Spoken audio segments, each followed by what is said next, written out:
Mike, where does this team find the resolve when things look tough in the fourth quarter? You just turn it on. Yeah, I mean, I think we've been a good fourth quarter team all year. We just play with a sense of urgency and desperation on both sides.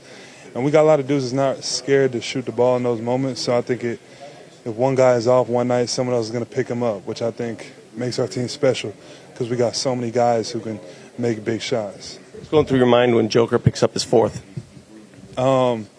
I mean, we knew he was going to come in at the end of the fourth, so it was just, keep playing hard, stay in the game. Obviously he's a great player, but we've won big games this year without Joker, so we know what to do when he's not out there. So when he got back in there and I think we saw the lead, we were in good shape. A lot of people in the country are surprised. I mean, that's the Lakers on the other side. Are you guys surprised at all?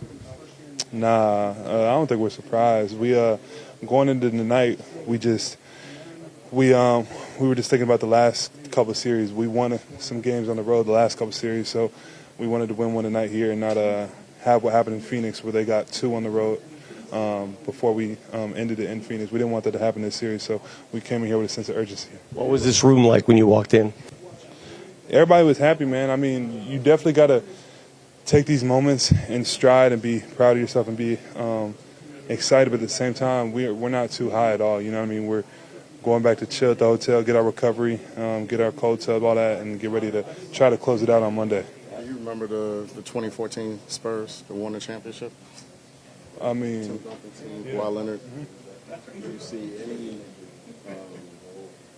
any comparisons to how you guys play to how they play offense? Is that what they say?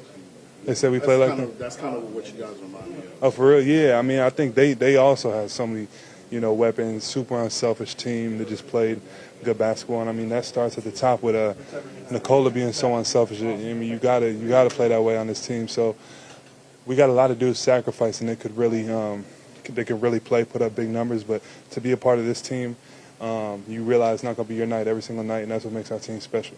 You guys get that sense when Jamal's feeling it, like he did the first half? Yeah, I mean, we really would just get Jamal the ball. You know what I mean? If the rest of us have 4 or 5 points going into halftime and he has 30, that's cool with us. You know what I mean? Like, just keep getting Jamal the ball in those situations.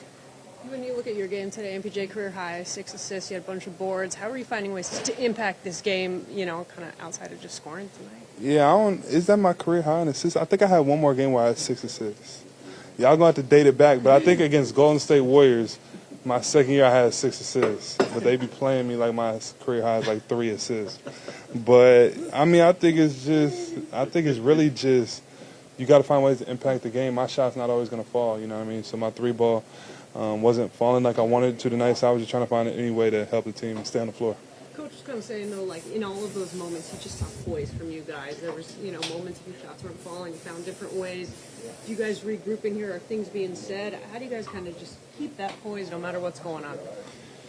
Yeah, we got a team that doesn't get rattled very easily, especially in the fourth quarter. We all seem to lock in.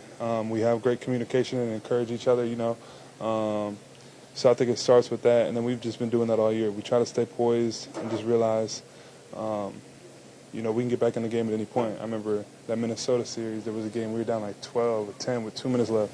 We're still going to try to stay poised, until the end of the game, just because we know we have a chance if we stay poised. You talk about just like human nature. Malone kind of said it. You come in, you guys are up 2-0, and he said, fight human nature. You don't necessarily need this one, but you guys come out and give the first punch. So how do you keep fighting human nature?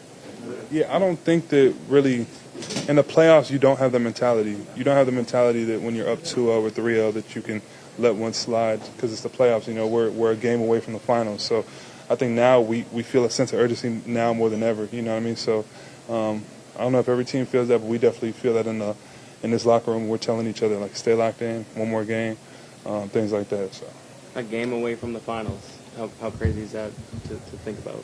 Yeah, it is pretty crazy. I think, is this the first time this organization really made the finals?